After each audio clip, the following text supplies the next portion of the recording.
There's a particular kind of loneliness that only shows up when you're being adored. You're across from someone whose attention is fixed entirely on you. They want you can feel it coming off them in waves, and somewhere underneath the warmth, a small cold thought surfaces that you can barely admit. They have no idea who I actually am. It doesn't make sense, so we push it away. How can you feel unseen by someone looking at you so intently? How can you feel alone in the middle of being chosen? But the feeling is pointing at something real. Because there are two things we tend to fuse into one word and they are not the same thing. There is being wanted and there is being loved. We spend enormous parts of our lives chasing the first while telling ourselves we're after the second, and then we're confused when getting what we chased leaves us hungrier than before. Picture the person everyone wants, magnetic, attractive, surrounded. They can walk into almost any room and leave with someone's number. And if you ever get close enough to one of them, you find out something strange. A lot of them are starving, wanted by everyone, known by no one.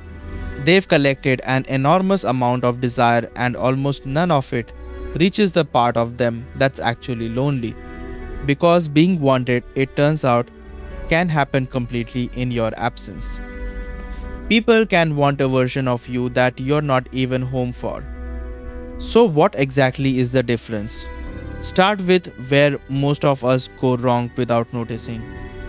In 1956, the psychologist Erich Fromm opened his book, The Art of Loving, with an observation so simple it's easy to miss how much it indicts us. Most people, he wrote, see the problem of love primarily as that of being loved rather than that of loving of one's own capacity to love. In other words, we treat love as a problem of being chosen. We ask, how do I become more wantable? How do I get someone to pick me? We work on being attractive, interesting, impressive, desirable as if the whole game were to win the desire of another person. But Fromm's point is that this gets it exactly backwards. The thing you can actually develop, the thing that's a skill and not a lottery, is your capacity to love, to see, to give, to attend to another person. We pour our effort into becoming wanted, which is the part we don't control, and which, even when we win it, doesn't feed us.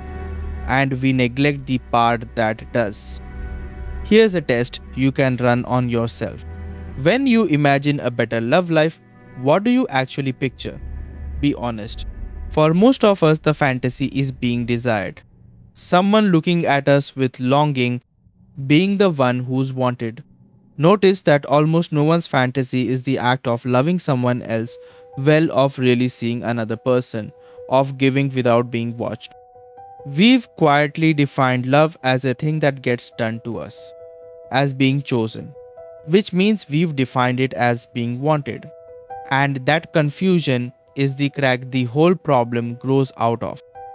Now go one layer deeper into what being wanted actually does to you, because it isn't neutral. The philosopher Jean-Paul Sartre wrote at length about what he called the look, the experience of being seen by another person. And his insight was unsettling. The moment another consciousness fixes its gaze on you, something happens.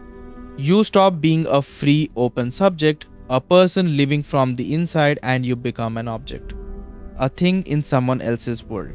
Under their gaze, you acquire an outside, a shape, a fixed form, the way a statue has a form. Sartre thought this was the basic drama running underneath all human relationships. The constant struggle between being a subject and being turned into an object for someone else. And desire is the look at its most intense. To be wanted is precisely to be made into an object, a desired thing. That's not a moral judgment, it's just the structure of it. When someone wants you, they are in that moment relating to you as something valuable to them, a prize, a possession they don't yet have. And this is exactly why being wanted can feel, underneath the flattery, strangely cold. Some part of you registers that you've been turned into a thing.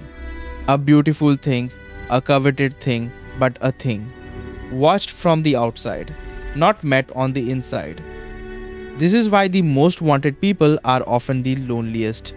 Desire fixes its gaze on your surface, your face, your body, your status, the image of you, and the more intensely you're wanted for that surface, the more invisible the inside of you becomes. Nobody asks the trophy how its day was. So you can be surrounded by people who want you and feel utterly unmet because every one of those gazes is landing on the object and missing the subject. Being wanted is a spotlight on your exterior, and a spotlight on your exterior leaves the inside in deeper shadow.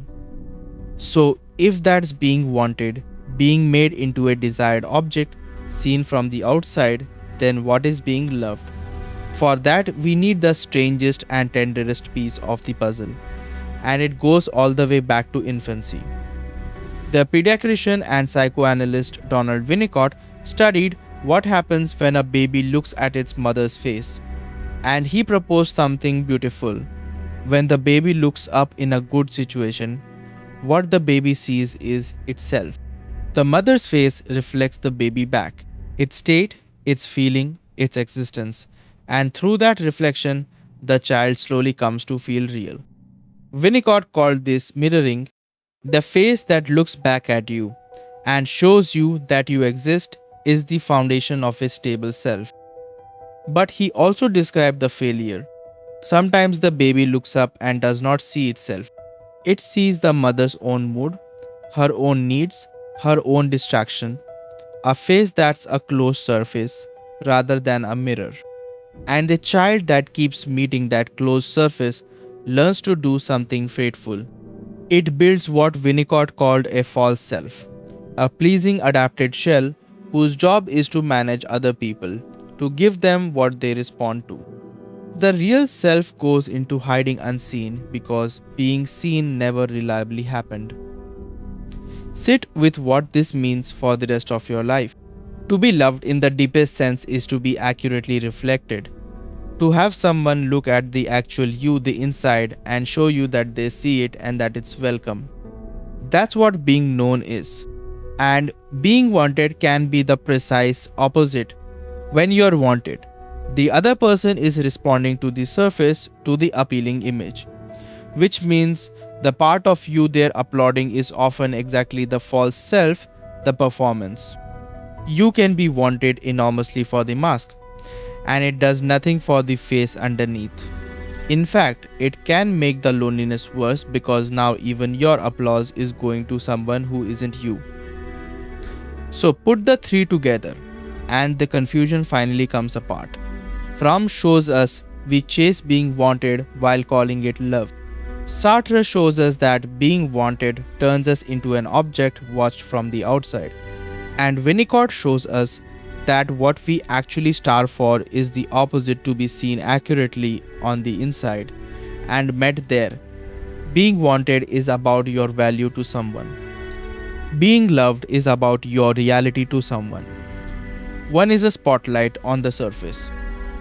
The other is a witness to the depths.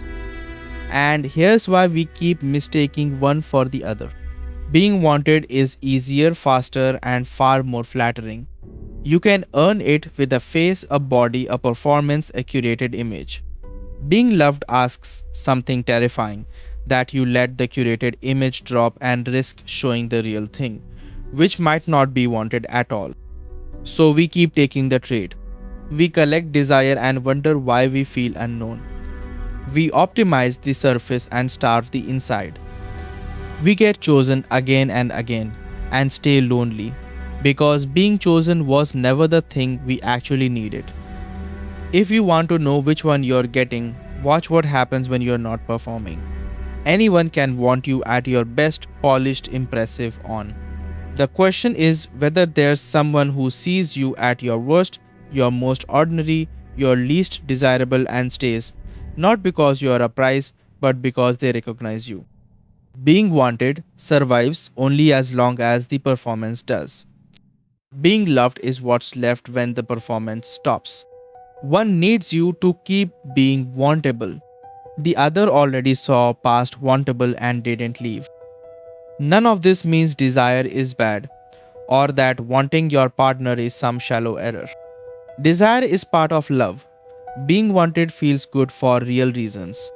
The mistake is only in confusing the part for the whole, in building a life around being wanted and expecting it to deliver what only being known can give. So the move in the end is the harder and braver one Fromm pointed at 60 years ago. Stop asking only how to be more wantable. Start asking whether anyone actually knows you and whether you're willing to be known, which means risking that the real you, not the image, is what gets to be loved. Being wanted will always be on offer. It's everywhere, it's cheap, and it leaves you hungry. Being loved is rarer and it costs you your disguise. But it's the only one of the two that ever reaches the part of you that's actually alone.